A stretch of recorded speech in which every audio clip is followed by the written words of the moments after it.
Hello everyone and welcome back to Daily Kaylee's 13 Days of Halloween. Tonight's episode is about the Black Dahlia murder, aka the murder of Elizabeth Short. When I was doing research on different cases to bring to Daily Kaylee for season 4, I looked over this case numerous times because I thought for sure I had already covered this in season 1. And somehow I haven't. If you have all been waiting for this, it's not because I didn't think it was important enough. It was because I thought it was so important I already covered it. With that being said, let's get into the Black Dahlia murder. This murder is something that I specifically remember being in middle school, and this was the first case I heard of that made me think, wow, true crime is interesting. It's not all boring history facts, which is funny that I would say that because I'm a history major, but I specifically remember being like 12 years old maybe in the 7th grade and hearing about the Black Dahlia murder for the first time. And that was like my true crime awakening, if you will. So, Elizabeth Short, she was born on July 29th, 1924. She is originally from Medford, Massachusetts, which is basically a smaller area in Boston. Throughout her childhood, she spent some time in Florida as well because she had a very interesting childhood. When she was a child, when she was about 6 years old, the police found her father's car parked next to a bridge, and there was no sign of him. It was believed that he had jumped from the bridge and committed suicide, and he was gone. Her mother struggled to take care of her and all of her siblings. I believe she had 4 siblings. Let me check here. Let's see. She had 3 siblings, all sisters. A couple years after her father was believed to have committed suicide, she had issues with asthma attacks, bronchitis, any sort of illness that you could get affecting your lungs. She got it and it was really bad for her. When she was 15, she had to undergo lung surgery. And because of this surgery, her doctor suggested that she spend winter in a more mild climate instead of the harsh winters that they had in Massachusetts. Because of this, her mom sent her to spend her winters with some family friends in Miami. And she did this for the next 3 years until she was 18. In late 1942, Elizabeth's mom received a letter in the mail, and it was basically an apology letter from her dead husband. He said he was actually alive, if that wasn't obvious, and he had actually started a new life in California. The stock market crash of 1929 took his career. He spent all of his life savings, lost his job. It was bad. So he faked his death and he started over in California. In December of 1942, she was freshly 18. Elizabeth moved to Vallejo, California to live with her father, which I'm going to be polite and say that was a leap of faith. She had not seen him since she was 6 years old, and she wanted to reconnect with her dad.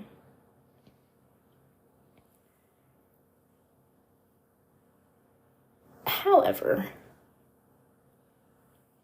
just a month into living with her father, she moved out because they did not get along. They had many arguments, which I would say is to be expected after you haven't seen your dad in 12 years and you thought he was dead. So she moves out. She got a job at an Air Force base in Lompoc, California, or Lompoc, I don't know how to say it. Anyways, it's a city in Santa Barbara County. If you're from there, sorry. Anyways, she gets a job at this Air Force base. And she actually starts dating an Air Force sergeant and moves in with him. However, it's been speculated that he abused her. He was not a good boyfriend. So she leaves this city in the middle of 1943, a few months later. She moves to Santa Barbara, and she was arrested in Santa Barbara on September 23rd, 1943, for underage drinking. This is important. That's the only reason I'm mentioning this.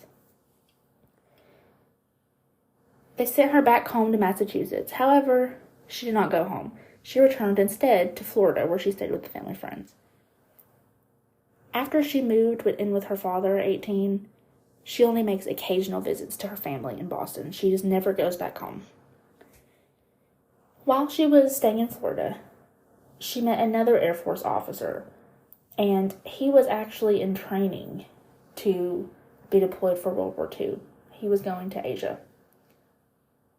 She later told her friends that he had written a letter while he was recovering from a plane crash in India and proposed to her. She wrote a letter back, accepted his proposal. However, he died in a second crash before he returned home. Very sad. She has a thing for men in the Air Force because in July of 1946, she removes to Los Angeles from Florida because she's actually visiting one of her acquaintances from Florida who was stationed in Long Beach at the Naval Reserve Air Base. This was a bad move because 6 months later, she is dead. The last 6 months of her life, she spends living in Los Angeles. She's working as a waitress, and she was actually renting a room behind a nightclub on Hollywood Boulevard. She was an aspiring actress. That was her dream. That's why she was in Los Angeles. That was her dream. On January 9th, 1947, it's reported that Elizabeth returned to her home in Los Angeles after a brief trip to San Diego with a man by the name of Red Manley. He was 25, and he was married, but she had been dating him. According to Red, he dropped her off at the Biltmore Hotel in downtown Los Angeles, and she was supposedly meeting her sister there, who was visiting from Boston. So he thought she was in good hands. If you can hear my cat, ignore her. She has no idea what we're talking about. She is not relevant. Anyways, her sister was supposedly meeting from Boston. He thought she was in good hands. He dropped her off. Some of the staff members reported that they recalled seeing Elizabeth using the lobby telephone. However, shortly after, she was seen at the Crown Grill Cocktail Lounge, which is on South Olive Street, about 3/8 of a mile away from the hotel, extremely close down the street. This is presumably the last time she is seen alive. On the morning of January 15th, 1947, a little less than a week later, her naked body is found in an abandoned lot on the west side of South Norton Avenue in Los Angeles. Her body was naked and severed into two halves. The lot that she was found in is in a neighborhood called Leimert Park, and at this time, this neighborhood was largely undeveloped, so there was not a lot of foot traffic or people passing by at all. Her body was completely severed at the waist, and it was drained of blood. Not only had it been drained of blood, but it had been cleaned with gasoline.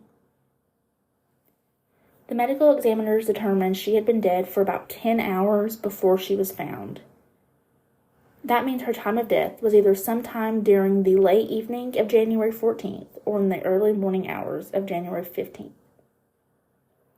Her face had also been slashed from the corners of her mouth to her ears. So picture like the Joker smile. How did I get these scars? That is what she had. She had several cuts on her thigh and on her breast, and she actually had some cuts where entire portions of her skin had been sliced off. The lower half of her body had been positioned a foot away from the upper half, and her intestines had been tucked neatly underneath her butt. So she was completely cut in half. You could tell from a distance this was two halves of her body. She had been posed almost like a Barbie doll. She had her hands over her head with her elbows bent at right angles, like Barbie arms, and her legs were spread apart. At the crime scene, there was a heel print on the ground in between a set of tire tracks. There was also a cement sack nearby that was filled with watery blood.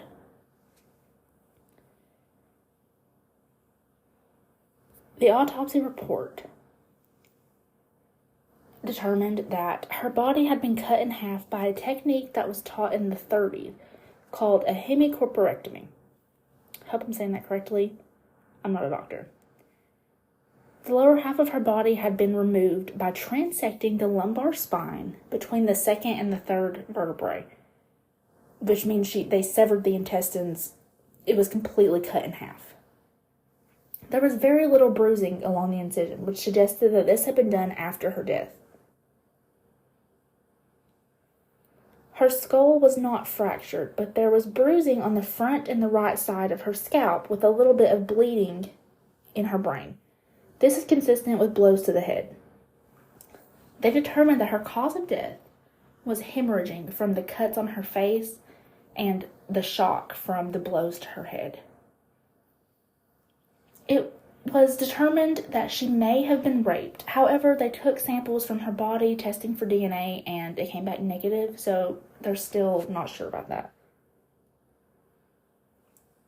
She was identified by her fingerprints from her 1943 arrest in Santa Barbara.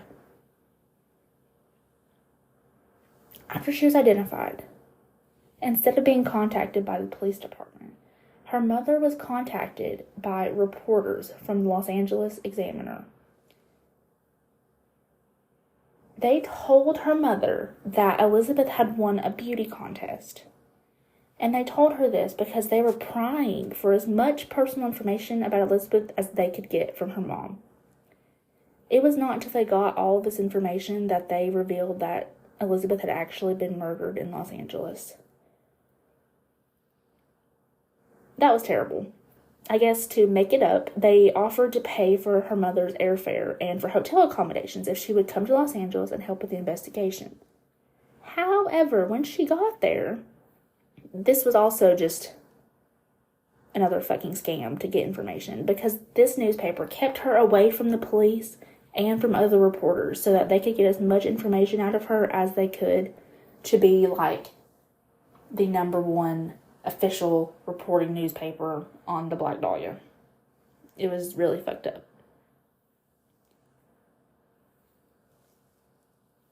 On January 21st, 1947, a person claiming to be Elizabeth's killer placed a phone call to the office of James Richardson, which was an editor for the Los Angeles Examiner.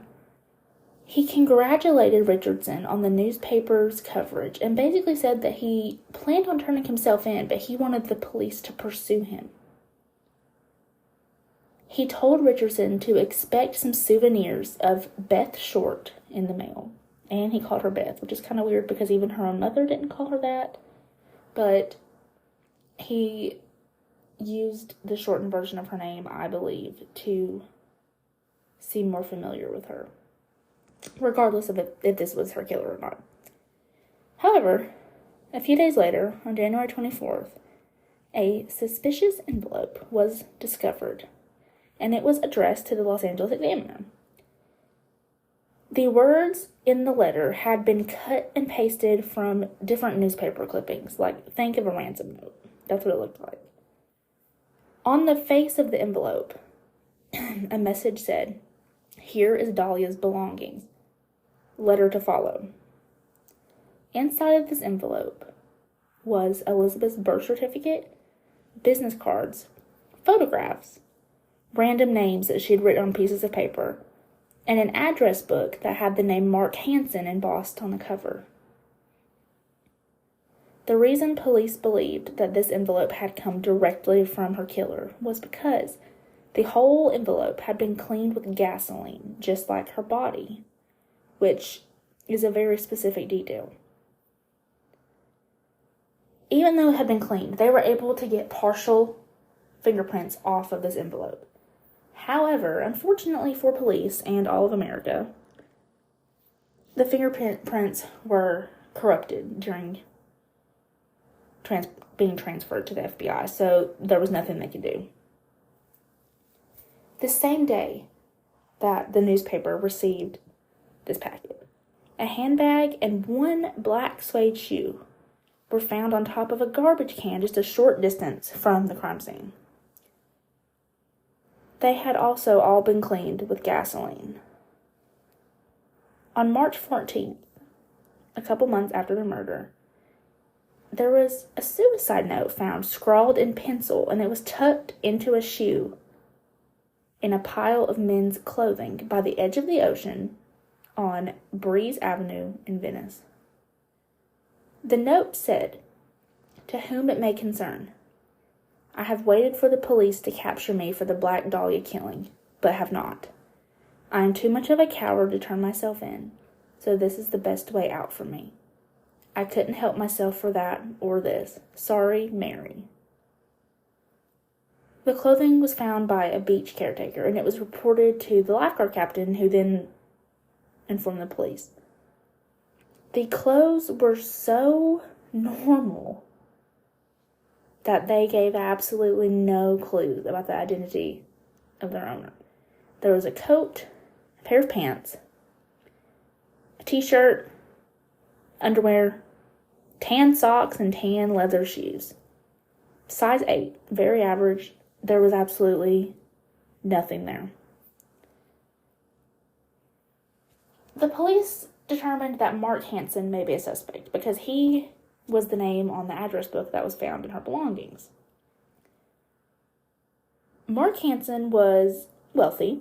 He owned a local nightclub and a theater, and he was actually found out to be an acquaintance of Elizabeth Short. He knew a lot of the same people as her. They were not close friends by any means. However, a few of their friends said that Elizabeth had recently rejected Mark Hansen, so this could potentially be a motive. However, he was ultimately cleared of suspicion, and nothing came from that. Other than Mark Hansen, the LAPD interviewed over 150 men, and all of them were cleared. Red Manley was also believed to be maybe a potential suspect because he was the last person to see her alive. However, he was cleared of suspicion as well. Multiple people that knew Mark Hansen were interviewed. All of them were cleared. A total of 750 investigators were working on this case. Not only from the Los Angeles Police Department, but there were other departments. There were 400 deputies on this case.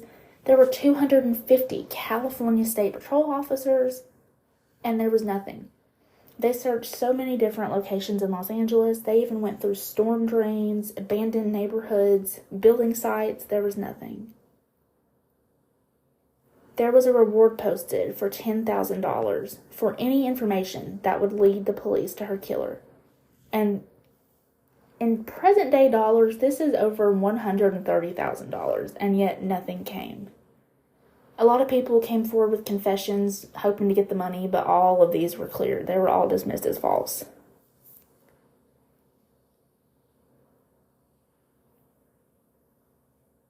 On January 26th, they received the last letter from her potential killer. This letter said, "Here it is. Turning in Wednesday, January 29th, 10 a.m. Had my fun at police. Black Dahlia Avenger." This letter also had a location listed at where he was supposedly going to turn himself in. The police waited. He never showed. At 1 p.m. on the same day, the Los Angeles Examiner received another cut and pasted letter, and it said, "Have changed my mind. You would not give me a square deal. Dahlia killing was justified." They were never able to identify who was sending these letters. They were never able to identify her killer or find out if this was indeed a real letter, like this was actually coming from the person who killed the Black Dahlia. Over the years, a lot of false facts, if you will, have been shared about the Black Dahlia, and a lot of rumors. Of course, this is a very sensationalized case. It's been shared that she was a prostitute, she was a stripper, she was pregnant, she was all kinds of things. At the end of the day, we don't know who Elizabeth Short was with the night she was murdered. If she knew this person, if it was random, we don't know what the motive was. And to this day, almost 80 years later, it's still one of the most famous cases of all time. I hope you guys enjoyed tonight's episode.